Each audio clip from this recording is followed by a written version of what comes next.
मस्त असं पावसाळी वातावरण तयार झालेलं आहे. त्यात तर मैत्रिणींसोबत एक डे आउटर बनतोच ना. तर आज अशाच निसर्गरम्य वातावरणात आम्ही एका मैत्रिणीच्या घरी डे आउटसाठी चाललेलो आहोत. तर त्यातच मी तुमच्यासाठी एक छान अशी झणझणीत अशी रेसिपी पण घेऊन आलेली आहे. त्यामुळे माझा हा व्हिडिओ शेवटपर्यंत बघायला विसरू नका. आजचा व्हिडिओ कदाचित थोडासा मोठा होईल, पण रेसिपी तुम्ही नक्की बघा, तुम्हाला नक्कीच आवडेल. खूप छान असं निसर्गरम्य वातावरण आहे. तुम्ही बघू शकता किती छान फुलझाडं आहेत इथे. खूप छान रंगीबेरंगी प्रकारची पानं, फुलझाडं आहेत. असा निसर्गरम्य वातावरणात छान अशी एक रेसिपी मी तुमच्यासाठी घेऊन आलेली आहे.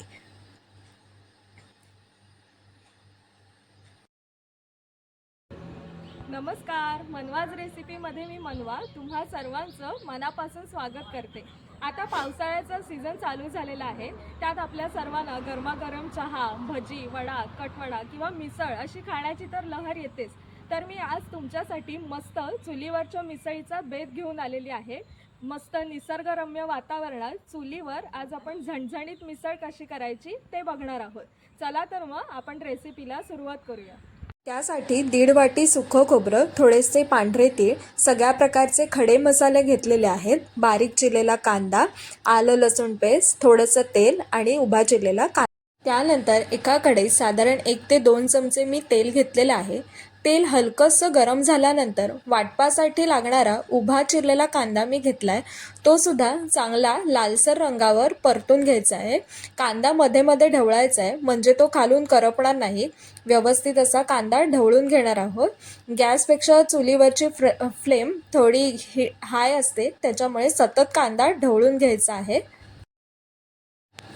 हे बघा, कांद्याचा रंग हलकासा बदलायला सुरुवात झालेली आहे, पण आपल्याला हा कांदा पूर्ण तांबूस लालसर रंग होईपर्यंत परतून घेणार आहोत. तरच आपल्या वाटपाला खूप छान अशी चव येते.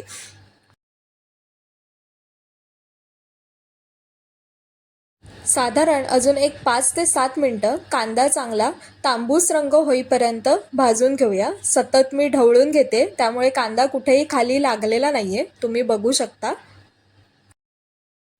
कांदा इथे चांगला लाल रंगावर भाजून झालेला आहे. तो आता एका ताटलीमध्ये आपण काढून घेऊया. तर त्याच कढईमध्ये जे 1.5 वाटी सुकं खोबरं घेतलेलं आहे वाटपासाठी, ते सुद्धा मी यामध्ये काढून घेऊन चांगलं भाजून घ्या. वाटपासाठी लागणारं सुकं खोबरं एक 5 ते 10 मिनटं आपण चांगलं भाजून घेऊया. खोबऱ्याला सुद्धा एक चांगला खरपूस रंग येईपर्यंत आपण भाजून घेणार आहोत. खोबरं सुद्धा मध्ये मध्ये ढवळत राहायचं आहे, त्यामुळे ते सुद्धा करपणार नाही. चांगलं ढवळून घेणार आहोत आपण खोबरं. तुम्ही बघू शकता खोबरं छान लालसर रंगावर भाजून झाले, ते सुद्धा आपण कांद्यामध्ये काढून घेऊया. हे सगळं आपण मिक्सरमधून वाटून घेतलेलं आहे. हे आपलं वाटप तयार झालंय. त्याच्यानंतर आपण इथे मोहरी, कढीपत्ता, जिरं, हळद असं सगळं फोडणीसाठी घेतलेलं आहे. एका कढईमध्ये अंदाजे 2 ते 4 चमचे मी तेल घेतलेलं आहे. तेल चांगलं गरम करून घ्यायचं आहे. तेल चांगलं गरम झालं की त्याच्यामध्ये थोडीशी मोहरी घालायची आहे. मोहरी चांगली तडतडून द्यायची आहे. मोहरीचा सगळा कच्चेपणा निघून गेला पाहिजे. चांगली ती तडतडून देणार आहोत मोहरी. हे बघा, मोहरी चांगली तडतडत आहे. मोहरी चांगली तडतडल्यानंतर थोडंसं जिरं, चिमूटभर हळद घालून घेते. त्यानंतर फोडणीसाठी कढीपत्ता. कढीपत्त्याचा वास मिसळीमध्ये खूप छान लागतो. इव्हन कुठल्याही पदार्थात कढीपत्त्याचा वास खूप छान येतो. त्यानंतर त्यामध्ये साधारण एक 8 ते 10 लसूण आणि 1 इंच आलं त्याची पेस्ट करून घेतलेली आहे. ती या तेलामध्ये मी घालून घेणार आहे. ती सगळी आलं लसूण पेस्ट आपल्याला इथे लागलेली आहे. आलं लसूण पेस्टसुद्धा तेलामध्ये आपण चांगली तळून घेणार आहोत. त्या लसणीचा कच्चेपणा जाईल एवढी आपण त्यामध्ये तळून घेणार आहोत लसूण. त्यानंतर यामध्ये बारीक कांदा चिरून घेतलेला आहे, तो घालणार आहे. साधारण 2 ते 3 इथे मी कांदे चिरून घेतलेले आहेत. ते सुद्धा फोडणीमध्ये चांगला त्याचा कच्चेपणा जाईपर्यंत आपण ते परतून घेणार आहोत. तेलामध्ये चांगले ते शिजून द्यायचा आहे कांदा. बघू शकता इथे आपला हलकासा कांद्याचा रंग बदलायला सुरुवात झालेली आहे. कांदा छान गुलाबी असा दिसतोय. तरी आपण अजून एक 4 ते 5 मिनटं कांदा चांगला शिजवून घेणार आहोत. मध्ये मध्ये तो ढवळत राहूया आपण कांदा. कांदा पण इथे चांगला शिजलाय. त्यानंतर जे आपण वाटप तयार करून घेतलेलं होतं ते आपण या फोडणीमध्ये घालून घेणार आहोत. वाटप तेलामध्ये चांगलं एकजीव करून घेणार आहोत आणि ते शिजेपर्यंत आपण त्याच्यावर झाकण टाकून घेऊया आणि मध्ये मध्ये त्यानंतर या वाटपामध्ये मी 2 चमचे लाल तिखट घातलेलं आहे. नंतर हे तिखट चांगलं या वाटपामध्ये एकजीव करून घेणार आहोत आणि आता ह्याला चांगलं तेल सुटेपर्यंत हे वाटप शिजून द्यायचं आहे. त्यामुळे आपल्या मिसळीला खूप छान असा रंग येतो आणि त्यावर खूप तर्रीसुद्धा खूप छान येते. त्यानंतर साधारण 1 ते 2 चमचे यामध्ये गरम मसाला घालून घेणार आहोत. तुम्ही तुमच्या आवडीनुसार ह्याचं प्रमाण कमी जास्त करू शकता. मसाला घालून झाल्यावर मी यामध्ये अगदी थोडंसं पाणी गरम करून घातलेलं आहे.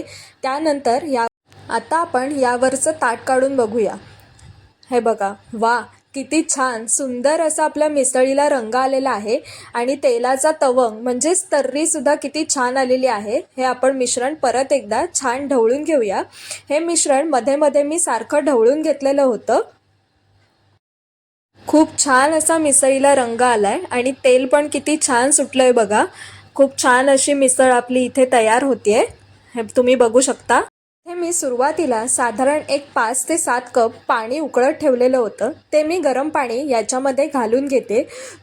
तुम्हाला किती लोकांची मिसळ हवी त्या प्रमाणात तुम्ही यामध्ये पाणी घालू शकता. या प्रमाणामध्ये साधारण 7 लोकांच्या प्रमाणाची मिसळ होते. तुम्हाला कितपत हवा आहे प्रमाण त्यानुसार पाणी कमी जास्त करू शकता. मी आज इथे 5 ते 7 लोकांसाठी मिसळ केले त्यामुळे मी त्याच्यामध्ये एवढंच पाणी घातलंय. आता आपण हे चांगलं मिश्रण ढवळून घेऊया.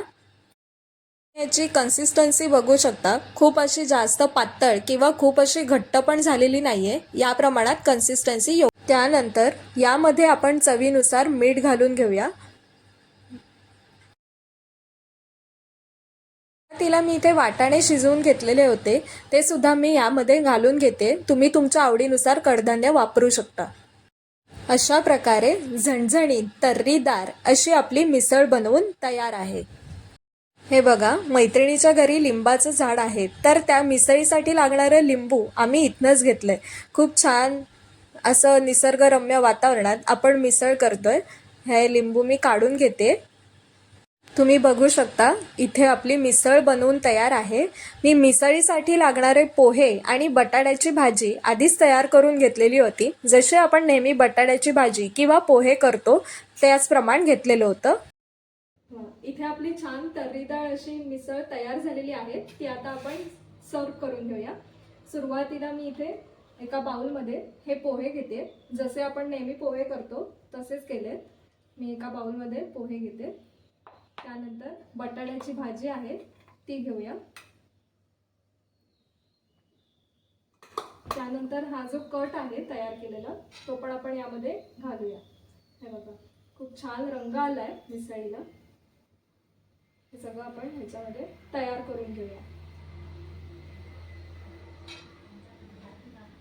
आणि जो हा थोडासा मी कट ठेवलाय तवंग असा तेलाचा छान कट तिखटपणा यायला तो पण आपण ह्याच्यामध्ये काढून घेऊया.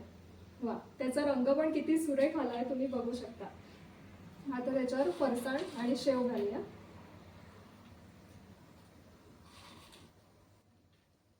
फरसाण घातलंय, आता शेव घालते वरून.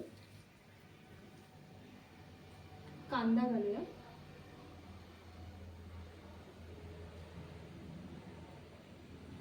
कोथिंबीर आणि लिंबू.